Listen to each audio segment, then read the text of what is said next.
Om Swastiastu. Perkenalkan, saya Nilo Oktasari Dewi dari program studi teknik sipil. Saya akan membahas tugas 2, yaitu mereview materi dari mata kuliah akuntansi biaya proyek dengan materi pengenalan estimasi biaya. Yang pertama, ada penetapan harga atau pricing. Hal-hal yang menentukan dalam penyusunan estimasi yang tepat bagi kontraktor adalah: pertama, penyesuaian harga; kedua, subkontraktor; ketiga, ada strategi tenaga kerja langsung; keempat, struktur overhead, job site; dan terakhir ada perhitungan biaya. Selanjutnya, pricing self-performing work, di mana produktivitas tenaga kerja langsung adalah item yang paling sulit untuk diperkirakan, di mana merupakan item paling berisiko dalam estimasi. Hanya dapat diperkirakan berapa jam yang dibutuhkan untuk melakukan tugas. Diestimasi dengan satuan jam kerja per man-hours atau MH per unit pekerjaan.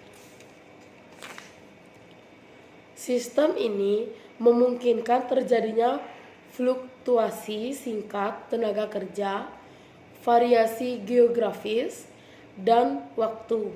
Sumber produktivitas tenaga kerja terbaik itu adalah database estimasi kantor pusat subkontraktor.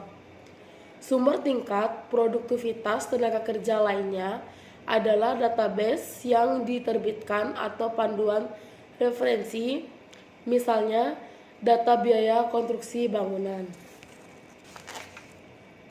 Selanjutnya, tingkat upah pekerja ditentukan berdasarkan perusahaan tempatnya bekerja, lokasi kerja, perjanjian singkat pekerja jika ada, jenis pekerja yang akan dilakukan atau kerjaan yang akan dilakukan, dapat berupa gabungan upah pekerja harian dengan mandor, dapat berupa rata-rata dari gaji pekerja harian, dapat juga menggunakan tingkat upah campuran yang memperhitungkan tukang kayu, buruh, dan tukang batu serta tukang besi semuanya bersama-sama.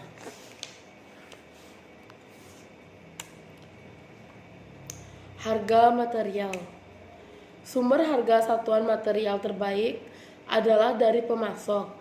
Pemasok diundang untuk memberikan harga pada saat yang sama dengan subkontraktor di awal proses. Sumber harga material lainnya adalah database harga di kantor pusat atau estimasi pada proyek sebelumnya. Selanjutnya, penetapan harga pekerjaan yang disubkontrakkan. Pertama, subkontraktor umum harusnya perkiraan cakup kerja subkontrak di dalam perusahaan untuk menyempurnakan anggaran kasar atau awal dan untuk memeriksa kewajaran tawaran subkontraktor yang telah diterima. Kedua, estimasi GC kantor pusat untuk pekerjaan subkontrak ini disebut sebagai peranking besaran estimasi. Ketiga, kontraktor dapat menolak atau menerima penawaran dilihat dari estimasi awal kontraktor.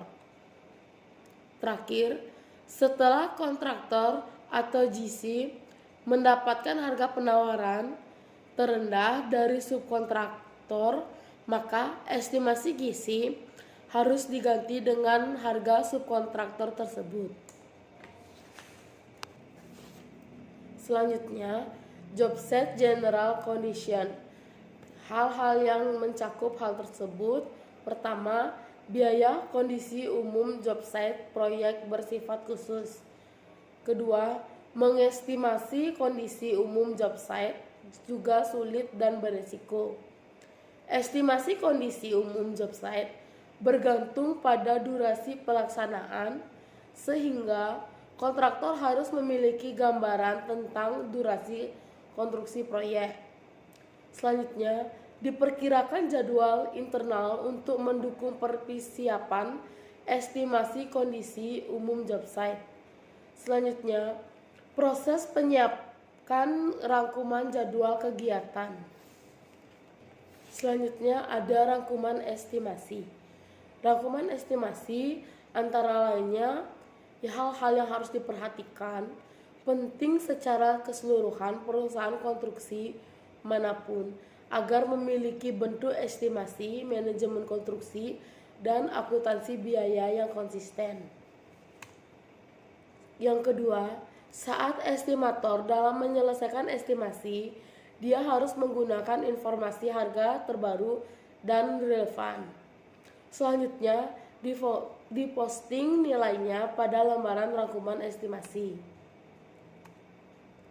Selanjutnya, kontraktor komersial yang lebih kecil biasanya membutuhkan fee yang lebih tinggi karena proyek tahunan mereka yang lebih kecil atau volume proyek tahunan mereka yang lebih kecil.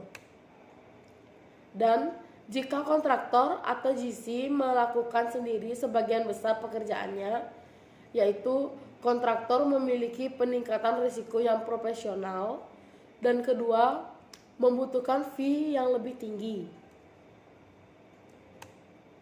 Yang selanjutnya, besaran mereka, markup, dan persentase juga dipengaruhi oleh jenis kontraktor, GC komersial, sipil, dan perumahan, subkontraktor, serta pemasok. Beban tenaga kerja sebenarnya bukan markup, tetapi merupakan biaya pekerjaan, terutama pekerjaan langsung. Tanggung jawab asuransi umum terkait dengan volume tarif asuransi akan sangat bervariasi di antara para kontraktor tergantung pada ukuran dan catatan keselamatan mereka. Markup ini biasanya berkisaran dari kurang 1% untuk kontraktor, komersial, dan sipil, besar hingga 2% untuk GC dan subkontraktor yang lebih kecil. Pajak termasuk pajak penjualan material, pajak bisnis, pajak cukai harus dihitung berdasarkan biaya pekerjaan. Namun, tetap tergantung pada kota, kabupaten, dan provinsi. Selanjutnya, jika proyek dilelang secara kompetitif dengan dokumen yang relatif lengkap, jumlah kontingensi yang diterapkan biasanya 0.